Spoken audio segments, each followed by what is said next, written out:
I wanted to make, well, I didn't really have anything planned, but I, um, I just saw the news that Emilia Pérez, won how many Golden Globes? I think 6? I think 1, 2, 3, 4, 5, 6, 7, 8 Golden Globes. And at this point is now nominated for 13 Oscars. And it beat Wicked as the best musical. And if you've seen my other video, you already know my opinion on Wicked. I think it's a good film, but again, I don't think it's a good example to show people, because why are we glorifying starving ourselves to get roles? I don't understand. And I think, from my experience, I don't know what it's like to be neurotypical, right? And I'm assuming a lot of people who work on movies now are neurotypical, right? There's not a lot of representation. But I don't think they realize the ramifications of what they're doing, because they don't understand how masking works. And I don't think they understand that a lot of autistic people will watch film and TV because they're not going to get any help from their parents, and will look at this and be like, this is normal. And this is an example of what it's like to be a normal person, neurotypical. I had this experience myself watching, before I knew I was autistic, I watched Euphoria, and I would beat myself up and be like, why am I not like this? This is normal. This is high school, which we know it's not. And that leads me into my point that I wanted to make, that something needs to change. Something needs to change in Hollywood, where the only representation we have of trans women is caricature, and it's being praised. It's being praised like it's a good representation, when it's highly, highly, highly focused on the physical and highly over-sexualized. Listen, I'm a cis woman, so I don't know what that struggle's like, but I don't like how they always make the focus of trans women in films on surgeries. Because it's giving the transphobes what they want. It's making trans women into being shallow, because the trans woman is becoming this is becoming this plastic surgery type caricature. And I just want to say that's not a lot of trans women's fault. A lot of women can't transition or couldn't transition because they didn't know until they were much, much older, so they have to get a lot of surgeries in order to pass, I guess, as you would say. But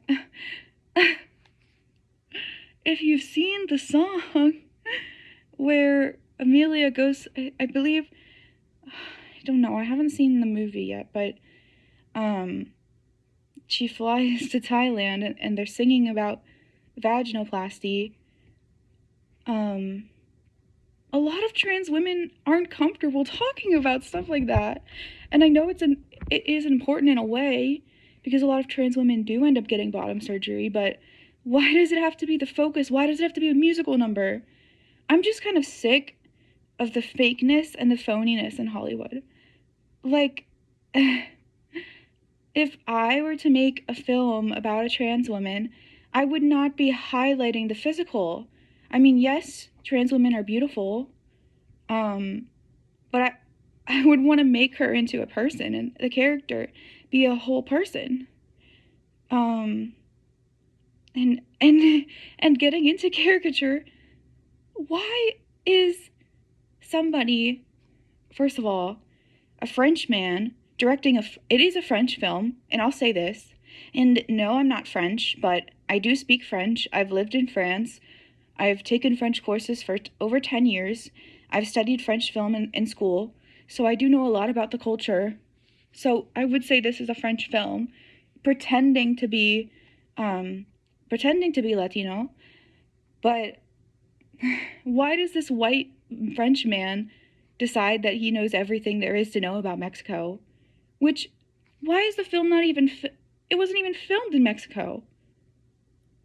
It wasn't filmed in Mexico. What is he saying? He's too good or too scared to film there? I just don't understand. Because if I were to write an essay in French and use Google Translate for my essay and turn that in, it would get an F. In college, it would not be accepted. So what kind of example are we setting by saying that a film that is essentially Google translated, a Google translated film of Spanish is acceptable as a foreign film in the Oscars? What are we saying? We're saying Mexico doesn't matter. We're saying Mexican culture doesn't matter. Because he's saying that himself. And I don't want to overgeneralize, because that is what the director is doing to Latino people. But there is a system in France, a system of hierarchy and classism, which rewards people who act like they're the smartest in the room. And this creates this problem of misogyny where it's rewarding things like this. And it's hypocritical, because in France, you get chastised if you make a little error, if you make a tiny grammatical error speaking French, but it's okay to completely butcher an entire culture of people because they're misunderstood. And if Mexico is a poorer country, they're not going to have a giant conglomerate such as Hollywood to make films for them to have accurate portrayals. And not only this, to spit in their face and say, we could not find Mexican actors that were good enough. People who actually speak Spanish, forget Selena Gomez, we could not find actors that were good enough. What? We could not find actors that were good enough in Mexico to portray Mexicans. Why? I don't understand. I don't understand why this is what we reward. I don't understand why this is what Hollywood likes. Again, I'm not neurotypical. I don't know what neurotypical people want to see. But to me, I want to see people being their most authentic selves in a film. I think it shines when you know that the message, and not to say that it has to be a boring, or not boring, you know what I mean, it has to be indie slice of life film, because I love the substance, of course.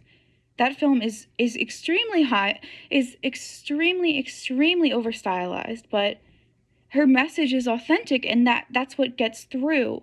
That's why it's such a well-loved film now. And again, it's Emilia Pérez is winning over the substance for Best Supporting Actress, I believe. I just think it should not even be allowed.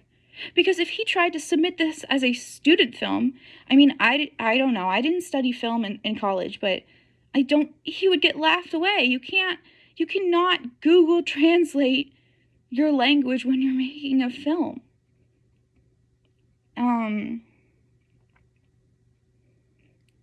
And I just wish that I wish that big streaming services such as Netflix would not accept stuff like this. because all you're doing is hurting marginalized people at the end of the day.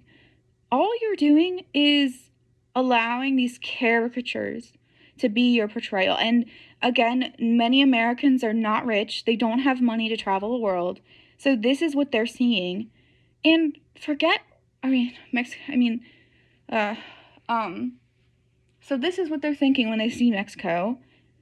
And then, of course, there's going to be trans Americans. So this is what people are seeing when they see trans women. And it's just going to make them into thinking that trans women are just shallow, when that's not the case. It's not the case. Trans women are just as different and just as special as any other woman. And it just makes me upset. It just really makes me upset. It just really makes me angry.